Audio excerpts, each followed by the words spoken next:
সালামু আলাইকুম।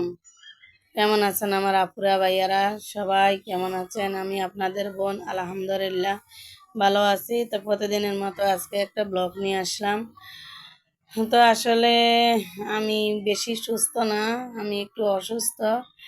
আজকে 2 বছর যাবতে 2.5 বছর যাবতে শরীরে বিভিন্ন রকমের সমস্যা। একটা চিকিৎসা করাইলে আমার আরেকটা দেখা দেয়, একটা চিকিৎসা করাইলে আমার আরেকটা রোগ দেখা দেয়। তো এই কাগজপত্রগুলো হইলো আমার শরীরে গায়ে নিয়ে কিছু সমস্যা আছে। আজকে 7-8 মাস যাবৎ আমি একটা রোগে ভুগতেছি।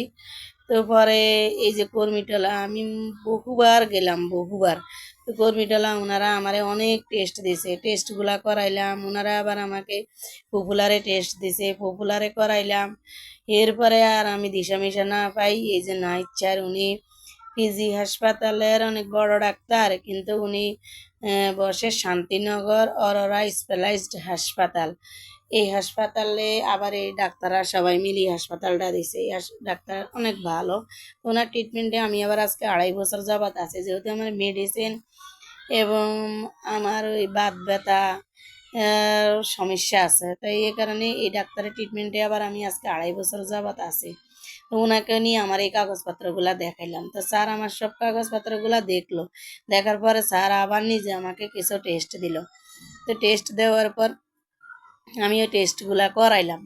করানোর পরে স্যারে বলতেছে টেস্টে তো তেমন কোনো খারাপ রিপোর্ট আমি দেখি না, তারপরেও আপনি একজন ভালো ম্যাডামকে দেখাবেন।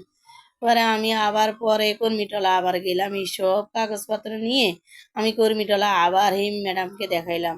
দেখানোর পরে ম্যাডাম আবার নতুন করে ওষুধ দিল। আর উনি আমাকে আর টেস্ট দেয় নাই, যেহেতু আমার এগুলা করা আছে। তো পরে ম্যাডাম আর টেস্ট দেয় নাই, ম্যাডাম আমার আবার ওষুধ লিখে দিল। তো ওষুধগুলো আবার আমি খাইতেছি, কিন্তু খাওয়ার পরও আমি সুস্থ হইতেছি না। তো এখন আপনাদের ভাই বলতেছে তাহলে এখানেই ডাক্তারটা দেখাই। উনি মনে হয় সোহরাওয়ার্দী হাসপাতালের ডাক্তার। এখানে আমাদের এখানে পাশে একটা আইসি মেডিকেল হাসপাতাল আছে, ম্যাডাম এখানে আসি বসে। তো পরে আমি ওই দিন একবার সিরিয়াল দিলাম, বলছে যে রিসিপশনের লোকেরা বলছে যে ডাক্তার আছে।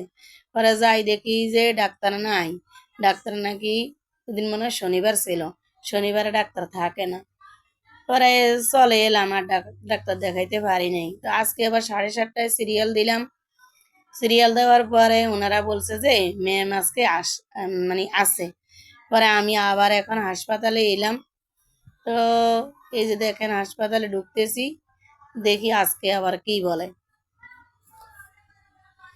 আজকে কি ম্যাম আছে না নাই, দেখি কি বলে আজকে আবার। এই যে হাসপাতালের ভিতরে ঢুকতেছি, ঢোকার পরে রিসিপশনে এলাম। এসে ম্যামের কথা যখন জিজ্ঞেস করলাম, বলছে যে ম্যাম নাই, ম্যাম আজকে 3 দিনের জন্য ছুটিতে গেছে। পরে একটু মানে রাগ হইলাম যে ম্যাম ওই দিনও বলছেন যে নাই, আজকেও নাই, তাহলে সকালে যে ফোন দিলাম তখন কেন বললেন না? তো রিসিপশনে যে লোকটা বসা ছিল উনি আমাদের ফোন দিচ্ছে সকালে। পরে হাসপাতালে এরা ওনাকে অনেক বকাটকা দিল, বলছে যে উপরে এর নামে নালিশ করবো। আর এরা চেক করে দেখছে আমি ফোন দিছি কিনা। পরে দেখছে যে 7:30টার সময় আমার নাম্বার থেকে ওনাদের নাম্বারে ফোন গেছে, মানে ওনারা শিওর হইলো। পরে কি করিয়াম, ওনারা আমাকে আবার একজন ডাক্তার দেখাই দিল। পরে যাক ওই ডাক্তার ম্যাডামও আমার সব কাগজপত্র দেখলো, দেখি উনি আবার কিছু ওষুধ দিল। এই ওষুধগুলো আমার কর্মীটলা থেকে দিছে। তা আমি আর ওষুধ কিনলাম না, ওষুধ আমার বাসায় আছে। পরে ম্যাডাম বলতেছে যে বড় ম্যাডামকে একটু দেখাবেন, আপনার এই কাগজপত্রগুলা বড় ম্যাডাম রবিবারে আসবে। তো উনি আমাকে আবার কিছু টেস্ট দিয়েছে, আমি আর এই টেস্টগুলা করাই নাই। যেহেতু ম্যাডাম রবিবারে আসবে, তাহলে দেখি ম্যাডামকে সব কাগজপত্র দেখাই, ম্যাডাম কি বলে। যদি আমার টেস্ট করানো লাগে তাইলে আমি পরে করাবো।